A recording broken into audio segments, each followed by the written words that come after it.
Oh, man, this is going to be a great show. Are you guys ready? Yeah, let's get into it, guys. Yeah. Come on. It's June 19th, 2013, and you're listening to another episode of Bites Over Bagel!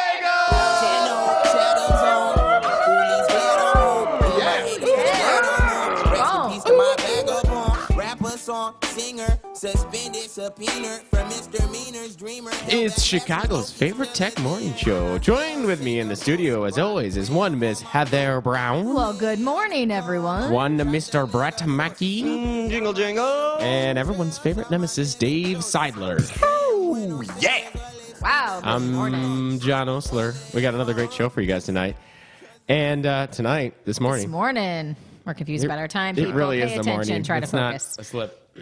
But more importantly, y'all, we're emceeing the Moxies tomorrow. Whoa. Big mistake. I don't know why Maria decided on us. But Yeah. About she's 9 people bailed out feeling before. good. Yeah. For those of you who are fantasizing about what we might look like, you now get to see us in our spandex and stilts. And stage tomorrow. We do the show on stilts. Yeah. So this is probably going to be a long show, so let's get on to it. The title of today's episode is The Green Machine. Today's coffee is brought to you by the one and only Bo Truss. Check them out at botruss.com.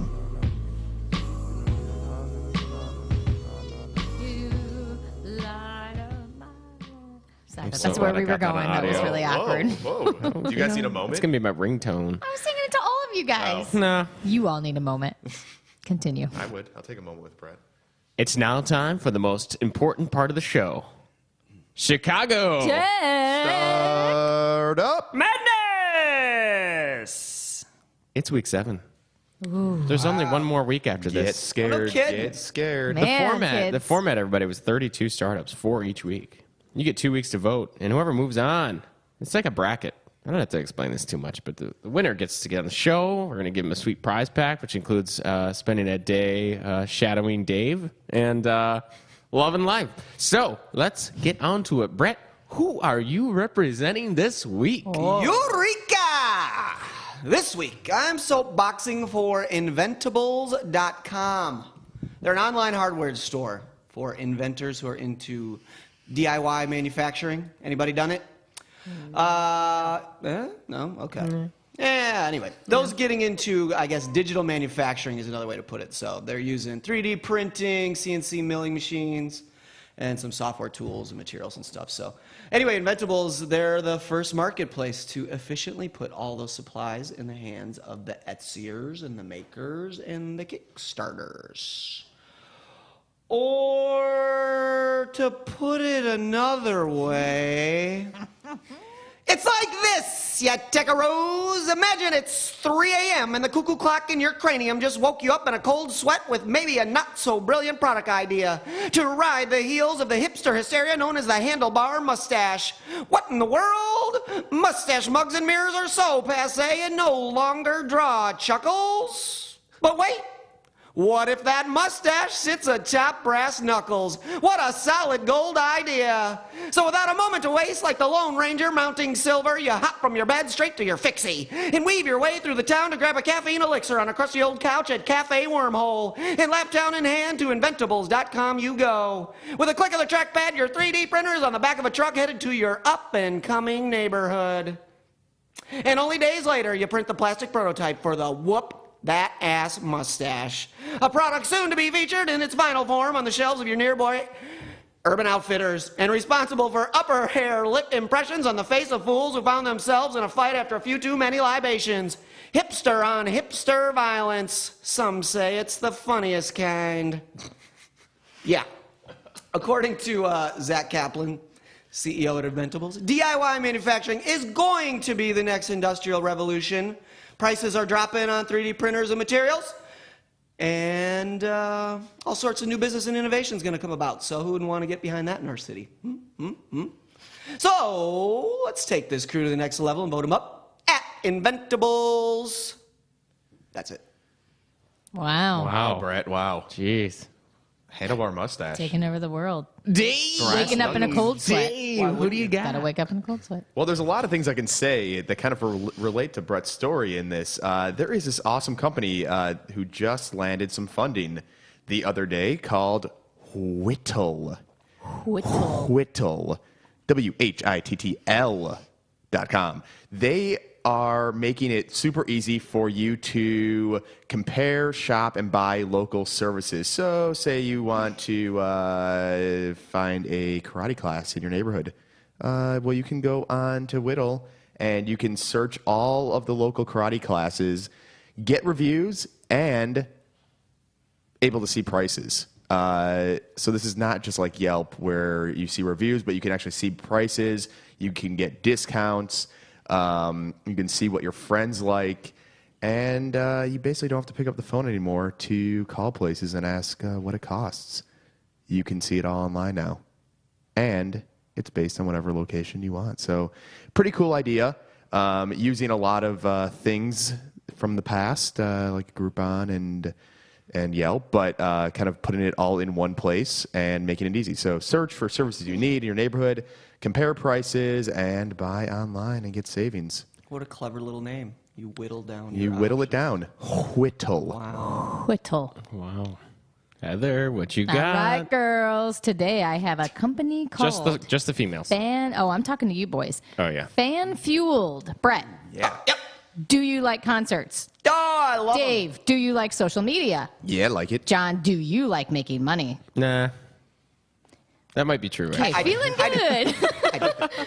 And my joke I don't think you do, actually. So, Fan Fueled is a company where they have all sorts of events on their website. So, basically, you as a fan can go onto the website. You can search some cool events. They got golf on there. They got some comedy club shows. They got all sorts of different things. And when you purchase a ticket or whatever you purchase, and then you share it out, the more you share it out, and if someone buys a ticket, then you make money off of it. So the more you share and the more people that purchase, the more money you make, et cetera. So it's really cool. It's like you're already going to buy the ticket. You may as well buy it through the site because you can earn cash and you can earn sweet rewards from the company. So it's really kind of a cool thing. So check them out, Fan Fueled, and vote them up. Dang. Awesome. Dang, girl. Make some money. Share it out. Social media, your best friends. So, Cool. John, what you got, girl? Well, I am representing a startup here in town called We Deliver. No clever spelling, pronunciation. We Deliver. And what's great about these guys is they are working with local retailers to help them get goods to you.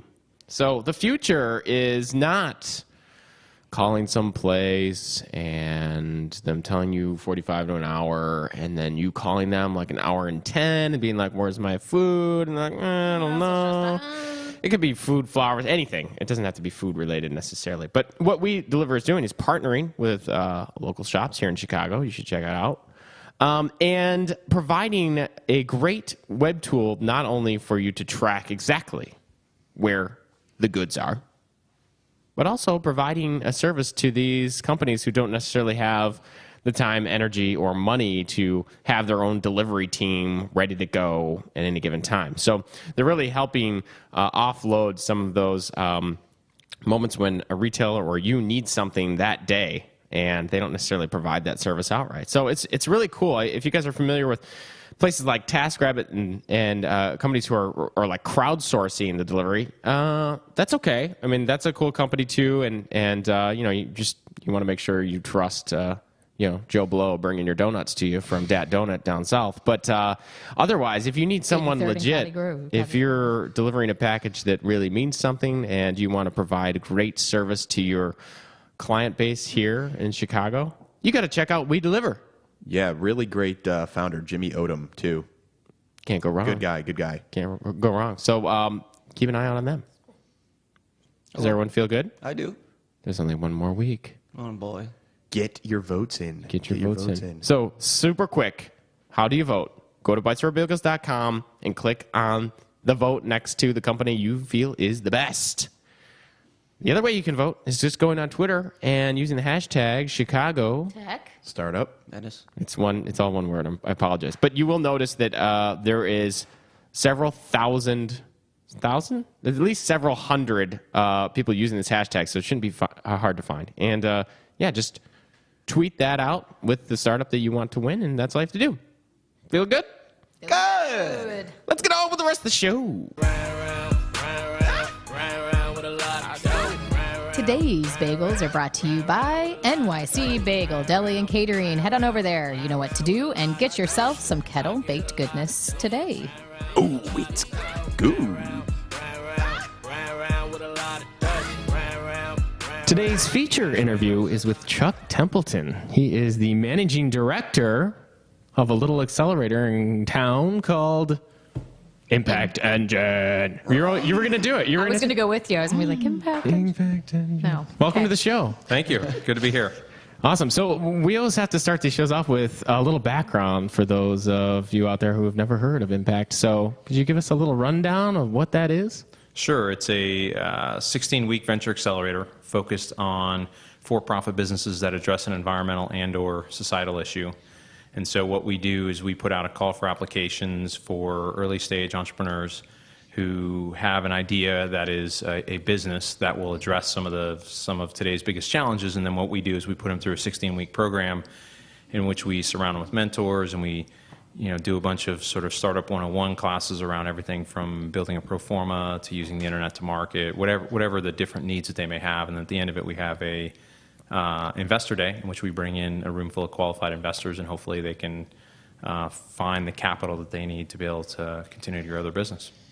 Cool. And are they always entrepreneurs or startups which are just beginning, or are these companies that may have been around a couple of years and are now trying to get to the next level? There's a couple that so we've only done one cohort. We're now doing call for applications for our second cohort, second class. And in the first class, there were a couple that had been around for a little bit, had some business, but weren't quite going in the direction that they wanted to, or weren't quite growing like they wanted to. So we were helping them, really sort of think about what's going on with their business and how to scale. How many applications do you get from startups? In class one, we got about 175 applications. Wow. So it was pretty good for us only having like around 4 months to get sort of the business going, and felt really good about our first class of 8. 5 of the 8 so far have been financed and are off growing businesses. So it's good. What are some of the criteria that you look for when choosing the 8 companies originally, but now the 10? Yeah, so part of it is just kind of seeing an entrepreneur and seeing their passion and seeing if they've got the ability to be able to execute on that, if there's a market there for them that makes sense. Being able to, someone who's one of the core things we look for is really someone who's coachable. So we don't want them to be yes men or women. We want them to actually be able to take feedback in, sort of digest it, and then make a decision, whether the feedback influences it or not. At least they've heard it. There's a lot of smart people around the table that has seen a lot of errors and a lot of things, how things are done wrong. And so hopefully they're able to learn from that. Cool. Where do most of the applicants come from? So in this first class, we had 176 applications from 15 states and 9 countries. And so, wow. Some were really crazy ideas. Wow, what's an example of something real crazy? Can you? Putting you on the spot. Yeah. No names. Yeah, no. There was a boat rental one. They were trying to call it like an ambulance taxi thing out of Kenya. That was a really interesting one that we're like, can't quite get there. And then there was, I like the ambulance taxi because ambulances aren't always being used. So why not make some money in between No? the emergency? I don't know if that was the model. Interesting. Anyway, Good pitch, though. Good pitch. Of course, if you're halfway through a ride and Sure. They just open the window, drop you off. there's definitely got to be some sort of a waiver. Yeah, like this ride may Awful. end abruptly. There's actually a really famous ambulance one in India, though, that you pay. It's considered a social venture because you pay based on what hospital they drop you off at. Because some hospitals are really nice, and so they're expensive, and others aren't quite as nice, so they're less expensive, and that's how they value it, right? For the You get dropped off at some guy's house, and you're like, I'm feeling good. that ride should be free. It says he's cool. He's got one of those mail-in degrees or whatever. Right? Oh, man. Oh, you gotta. Sorry, so you said 9 countries, and then domestically it was how many 15 states? states, 15 yeah. states. Yeah. Is there a concentration domestically? Well, there was in Class 1, I think, just because we're out of Chicago, and that's where Okay. most people knew us. We'd done more events here. We try and do about a monthly event just to continue to build the community of what it means to be an impact entrepreneur, what it means to be an impact investor, and that kind of stuff. So predominantly from the Chicagoland area. Can you just give us some examples of the first class? A couple examples of companies, some successes that came out of there. Yeah, sure. So, certainly Porta-Pure. George was an entrepreneur. He was running the water filtration plant, or at least the water division, or the filtration piece of the water filtration, the Chicago water filtration plant here in Chicago. And it's one of the largest plants in the world. He ran that for 9 years, and so he's filtered probably more water than just about anyone on the planet. And after the earthquake in 2010, he got motivated to go down there and see, or moved by sort of what he saw. And he went down there, and what he noticed was a bunch of first world solutions going into a third world problem. And so he designed a gravity-fed water filtration system that there was no electricity, no pumps, no iodine tablets, nothing like that, which is a 5-gallon unit, which also fits in a backpack and works great for the family size, or the family sort of unit down there. And so, awesome story. He's got, I don't know, during the program had like $100,000 in orders going down there, and then now he's got $250,000 so far, and he's continuing to build that.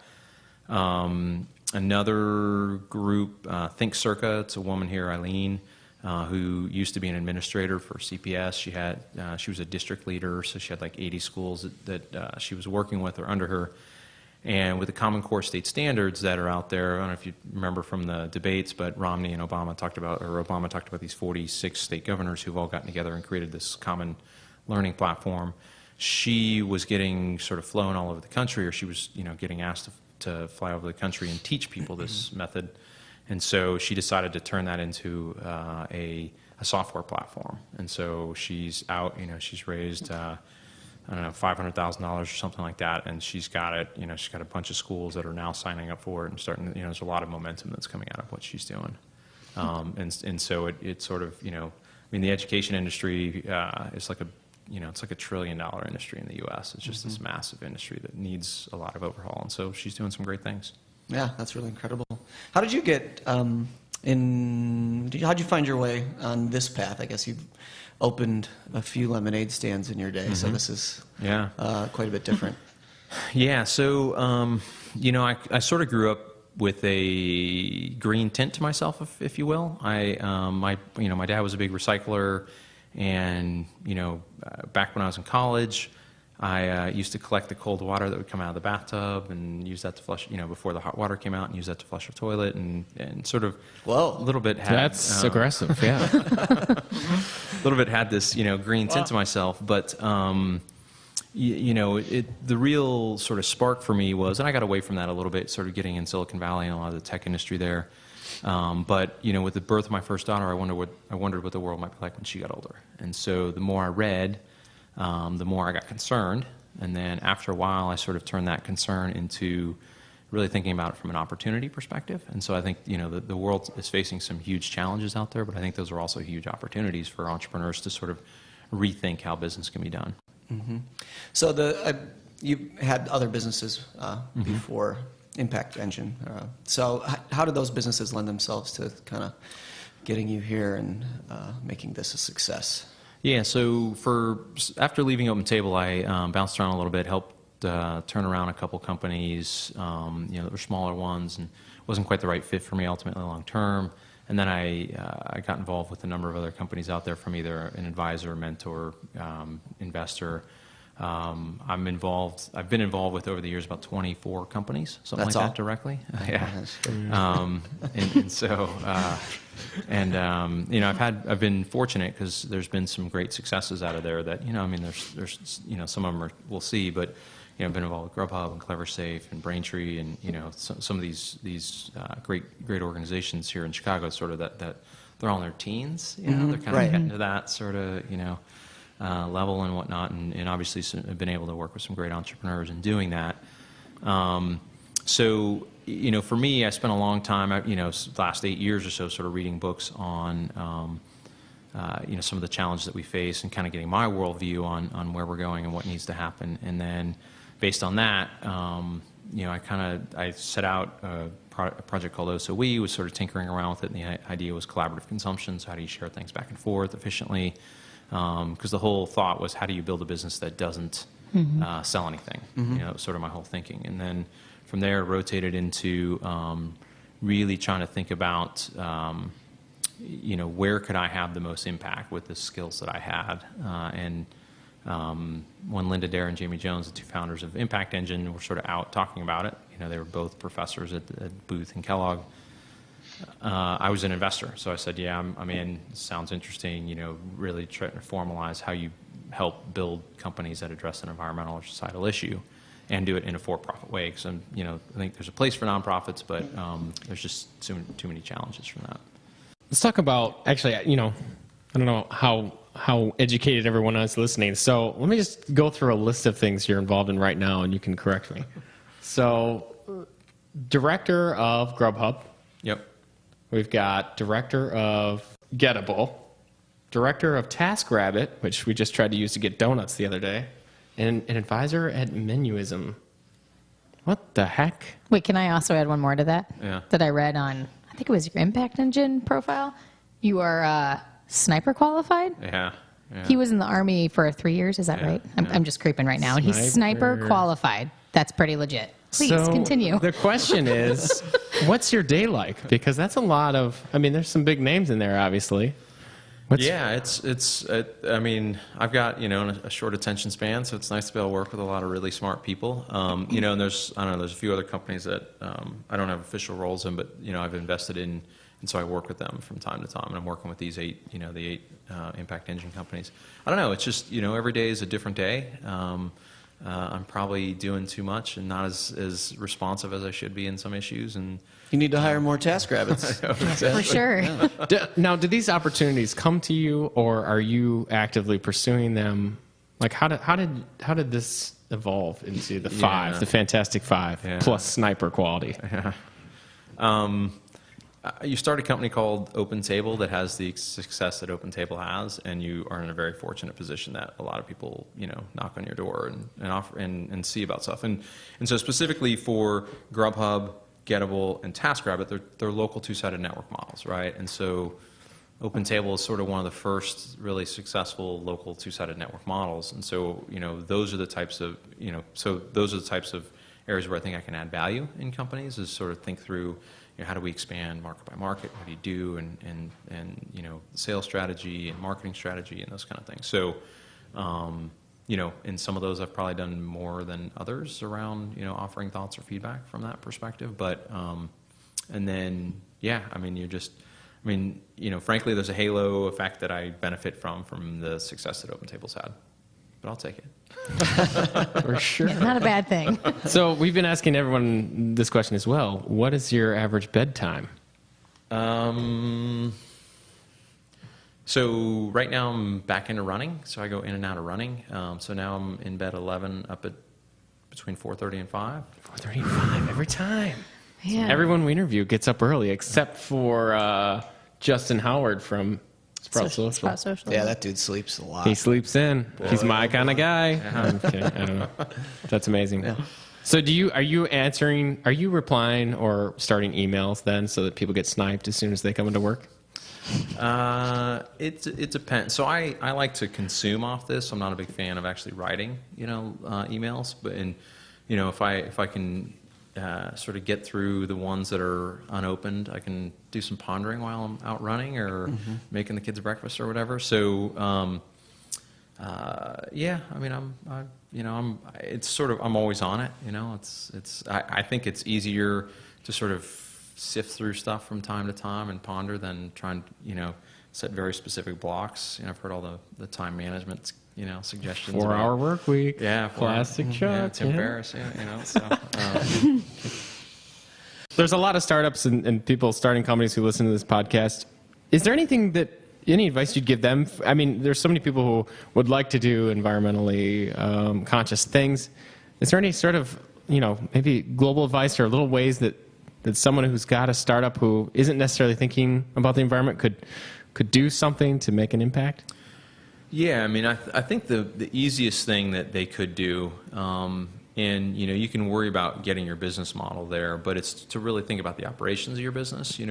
Just add questions like, to your vendors, right? How is your product green or sustainable? Just even asking that question. You don't even have to make a final decision on it, based on that or filter for it. But asking that question starts to let them know that you're thinking about it, and someday that may become a critical point. So I think that's one of the first things and then I think there's a lot around what I think is lifestyle design, which is stealing one of Tim Ferriss's phrases, although I use it a little bit differently, is to really think about, how do you simplify out a lot of the complexities of building a business, whether it's, office space and staying scrappy, or it's, where you locate the business. Because if you locate it in a place where everyone's got to drive, then that, then everyone's going to drive. And so I think there's things like that you could, really start to think about, moving towards print-free, as much as possible. So there's a lot of little things that could be done that, sort of give you time to really think about, where you ultimately want to take the business and what kind of social impact you can have.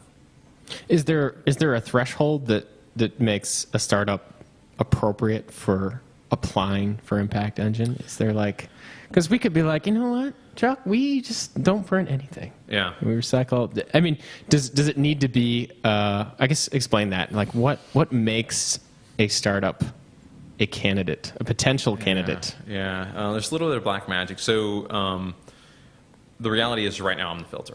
So I kind of figure out, does this pass my gut check, based on what I believe and the challenges that are out there and how they're building the business is one. And then two is that, I don't know if I mentioned this earlier, but the business model and the mission need to be intertwined. So for us personally, not that there's the buy one, give one, or N% of profits go to some charity or something like that. Great, awesome, do it. But those won't qualify for what we're looking for. You're selling a water solution that's both making their customers happy, and that's the financial model, if you will. So those are the two main things from So I do the first read through of all the applications, filter out the ones that I think have a chance and makes are big enough problems to be solving. We're not quite we're not quite filtering out to the billion. It doesn't have to be that size of problem that you're solving, but certainly something more than a couple 100,000 type of thing. So, Believe it or not, there's a more important question than everything we just asked. Okay. I'm really anxious to hear the answer. He's gonna be like, really? I don't know. What is your favorite bagel, and how do you like it prepared? So, yes! Stumped! He's nervous! Here we go. So in a recent change that I've done, I've actually gone vegan and gluten-free. Oh, no. Oh, no. Just in the last 6 weeks. Prior to that, I see. it would be an Asiago bagel. It's certainly my favorite. Both cheese and bread there. And